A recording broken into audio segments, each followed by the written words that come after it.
Roasting is a delicious way to enjoy less expensive cuts of meat. All you need are a few simple ingredients and a few hours to create a restaurant-worthy meal.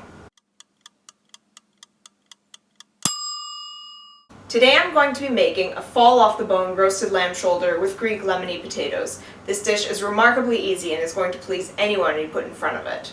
Roasts end up being very economical since you can make several different items out of them. You can use the leftover bones for soups and stews, or the meat for sandwiches and wraps the following days. Start with your potatoes. Peel them and soak them in cool water to remove any excess starch. Next, cut them into small pieces, about 1 or 1.5 inches each side. Then we're just going to simply season them with olive oil, and then a generous amount of salt and pepper. Then I'm going to add 1 large clove of chopped garlic, because you can't have Greek potatoes without garlic. Even though these are lemony potatoes, we're going to add the lemon at the end, since it makes them tough if you add it sooner. Add your potatoes to a roasting pan. Try to spread the potatoes out in an even layer. Next, I'm going to turn to my lamb.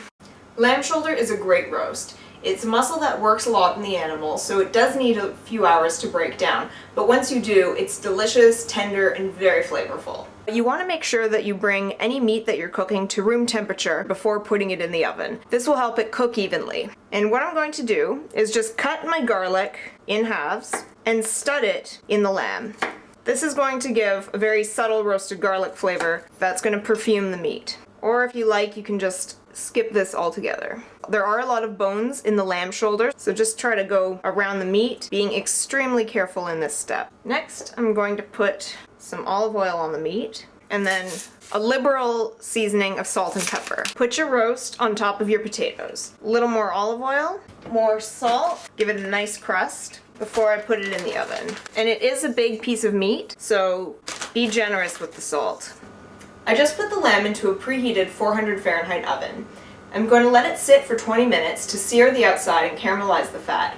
After that, I'm going to put a foil lid on top of the roast and let it sit and slow cook for another 2 hours at 325 degrees. 15 minutes before the lamb is done, I'm going to pour the juice of a whole lemon over the potatoes. You don't want to add your acid too early in the cooking process, otherwise they'll get hard. This is going to ensure lemony flavor with very soft, tender potatoes. Once you've taken your lamb out of the oven, tent it with a piece of aluminum foil to allow the meat to rest and the juices to redistribute. Leave it for about 15 or 20 minutes before cutting into it, and you will have the most succulent lamb you've ever tasted. I hope you enjoyed this recipe and that it's demystified roasting for a few of you out there. Be sure to check out my channel for more food, beauty, and travel tips. Thanks for watching!